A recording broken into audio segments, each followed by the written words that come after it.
guys, it's Sarah, and today is BookList Thursday. This is a video series I do with my friend Lindsay over at Lindsay's Little Library, and every Thursday we bring you some sort of list or book topic that we feel like talking about. And this week we are going to show you some of the books that almost made our top favorites of 2022, but didn't quite make the cut, but they were very close. And I have 7 of them. It was kind of easy to pick my top, like probably 3 or 4. But after that, I got a little bit harder, but these are the ones that were definitely up for consideration. So obviously all of these were 5-star reads for me. But the first one is The 4 Winds by Kristen Hanna. And I listened to this on audiobook. Julia Whalen is the narrator. She is, as always, fantastic.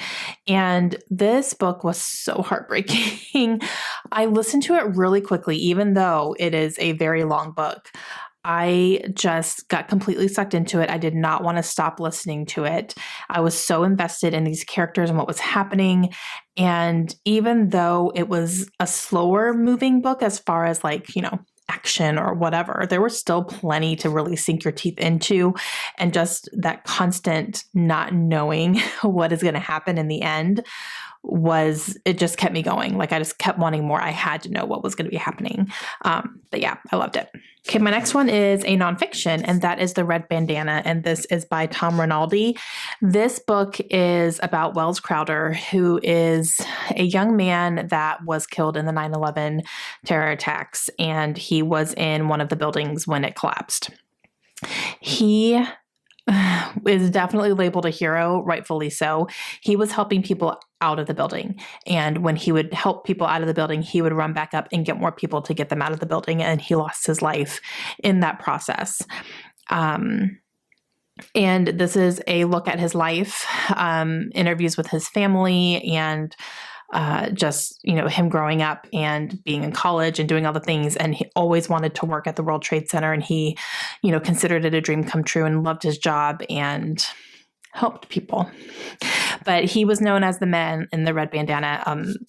And you got to hear from people who he actually helped that day. And oh gosh, it was so good. I cried. It was fantastic. Another nonfiction is The Storyteller by Dave Grohl. I loved this book. It was such a surprise. I started out on audio, and while I was listening to it, I said, I have to get this. And I ordered it because I just knew that this is something I was going to want to keep on my shelves.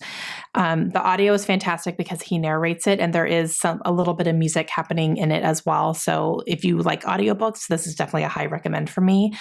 But just hearing his story and things that he has gone through that we have seen him go through, things that he still has a hard time talking about, like Kurt Cobain. He still has a hard time talking about Kurt and what happened with all that. And then hearing it from his perspective and why he has a hard time talking about it, it was just, woo. And just reading about him and hearing that he does not take a single day for granted.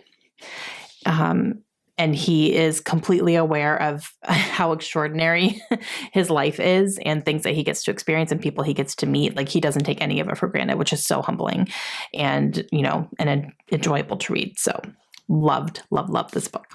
Okay, the next one is Where the Lost Wander. This is by Amy Harmon. And I mean, you want to talk about book darts, guys? I darted this up so much. This love story, yes, please. I was living for it. This is another one that I listened to on audio, and I listened to it when I was on a road trip. And I was just, whoa, the whole time. So this follows a group of people who are traveling I guess the best way to compare it to is the Oregon Trail, that time frame.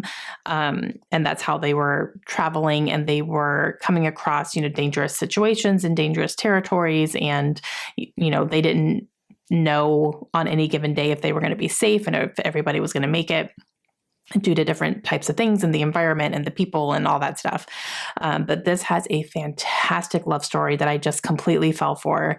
And, a lot of action as well. And I absolutely loved it. Okay. So I was looking at my top 10 just to kind of refresh myself on what they were. And I was like, oh, this one has to be on there. And I looked and I was like, No, it wasn't on there. How did this not make it onto my top 10? I must have read some really great books. One True Loves by Taylor Jenkins Reid. This was not on my top 10. I don't know how that happened, but it did. I absolutely love this book. This is so far probably my favorite of hers. I just ate this up. This is definitely one of those stories where it put me in a situation where I was like, what would I do in this situation? I don't know. I have no idea what I would have done in this situation. So this follows a woman who is married and her husband leaves to go on a work trip. And on that work trip, he is killed. And it's one of those that like it was an accident, like over the water type thing, in a helicopter accident. And so you follow her a few years later. She is, trying to decide if she's ready to move on or not. She reconnects with someone from her past and starts to develop feelings for him. And they start developing a relationship and get engaged. And, she is happy. And then one day her husband calls her, her dead husband calls her. And what in the world do you do? So you're watching her try to figure out what the right decision is. And she doesn't know. The only thing I took some issues with in this one was some of the decisions she was making during that process. I did not agree with them, but it's fine.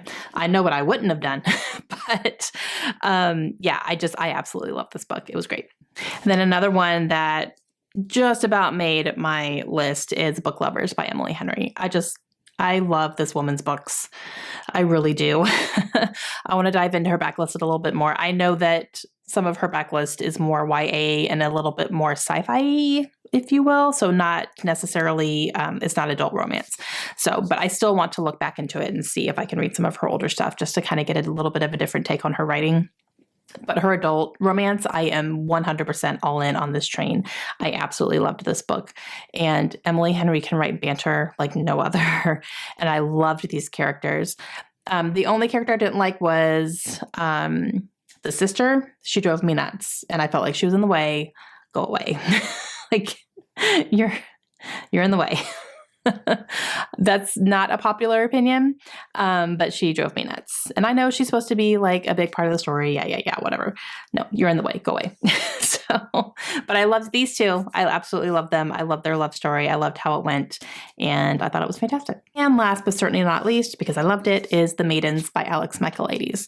I loved this book. I don't think that's a popular opinion either. I think I'm in the minority on this one, but I loved it. I had a great reading experience. So this is a dark academia book that is following a woman who is going to Oxford because her niece is attending school there and one of her best friends has been killed on campus and there is a killer somewhere running loose. And so she is going there to try to convince her niece to come home and to stay away from danger and all that stuff. But she ends up getting wrapped up in this whole case and investigation and all that stuff, trying to figure out who the killer is. And I absolutely loved it. I thought it was great. Was it perfect? No, but it was great. I just had a really great time reading it. I did not see anything coming and I loved it.